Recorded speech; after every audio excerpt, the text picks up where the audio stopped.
पूछे कि महाराज श्री जी काशी को अनादि और अविनाशी क्यों कहा जाता है? तो काशी, जैसा इसका नाम है, काश्यते प्रकाश्यते सा काशी। जो प्रकाशवान है वह काशी है, और प्रकाश कभी समाप्त नहीं होता है। ये काशी पृथ्वी से अलग है, ये अनादि काल से है और अनंत है, अक्षुण्ण है।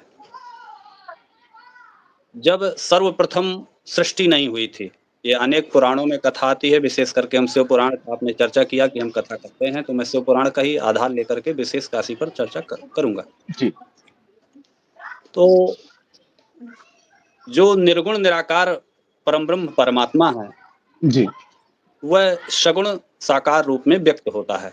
जी व्यक्त होकर के वह एक से फिर दो हो जाता है। जी अब वो दोनों सोचते हैं कि आगे सृष्टि क्रम चले, तो भगवान विष्णु को प्रकट करते हैं अपने बाएं भाग से। जी भगवान विष्णु देखते हैं मुझे प्रकट करने वाला कौन है, तो आकाशवाणी होती है कि तप करो। तो मैं तप कहाँ करूं? उसके लिए स्थान चाहिए, क्योंकि जी उस समय ना जल था, ना आग थी, ना पृथ्वी था, ना आकाश था, वायु था, कुछ नहीं था।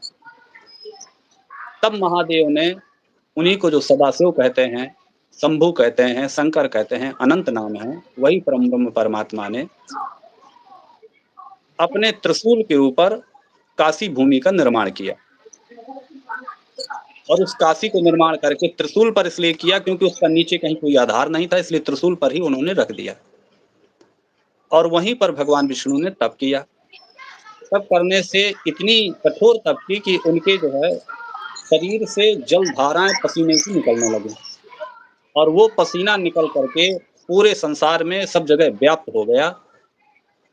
और भगवान तप करते करते नारायण उसी में शयन करने लगे विश्राम के लिए, इसलिए उनका एक नाम नारायण पड़ा। नार कहते हैं जल को, ऐन कहते हैं घर को। जिसने जल में ही अपना घर बना रखा है वो नारायण है। और वहीं पर भगवान विष्णु के सर्वप्रथम मणि, हाथ की और कानों के कुंडल गिरे थे, इसलिए वहां पर एक तीर्थ प्रकट हो गया जिसका नाम पड़ा मणिकर्णिका तीर्थ। ये पूरे इस ब्रह्मांड का कहिए, इस सृष्टि का कहिए, सर्वप्रथम पहला तीर्थ है, जो काशी में मणिकर्णिका घाट पे विद्यमान है। महाराज श्री जी पार्वती जी का भी और जिक्र करते हैं कि वहां पर मणि गिरा था। नहीं, वहां पर भगवान विष्णु के मणि और कुंडल गिरे थे, अच्छा इसलिए उस तीर्थ का नाम मणिकर्णिका पड़ा। अब ये अनादि कैसे है? तो उस भोले बाबा ने ही, सदाशिव ने ही अपने अंदर से वो स्थान प्रकट किया और उसको त्रिशूल के ऊपर बसाया। और जी जब इसका नाश होता है, इस पृथ्वी का अर्थात इस जी ब्रह्मांड का प्रलय होता जी है, जब वही रुद्र बन के संहार करते हैं, जी तो ये सारे तत्व एक से एक में समाते हुए, जैसे पृथ्वी जल में, जल आकाश, अग्नि में, अग्नि वायु में, और वायु आकाश में, और आकाश जो है इंद्रियों में समा करके फिर वही अहम में आकर के फिर उसी परमात्मा में अंदर विलीन हो जाता है।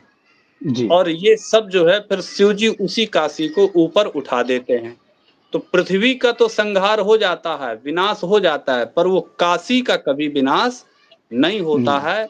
वो हमेशा अक्षुण्ण, स्थिर, ध्रुव रहती है, इसलिए वह अविनाशी कही जाती है।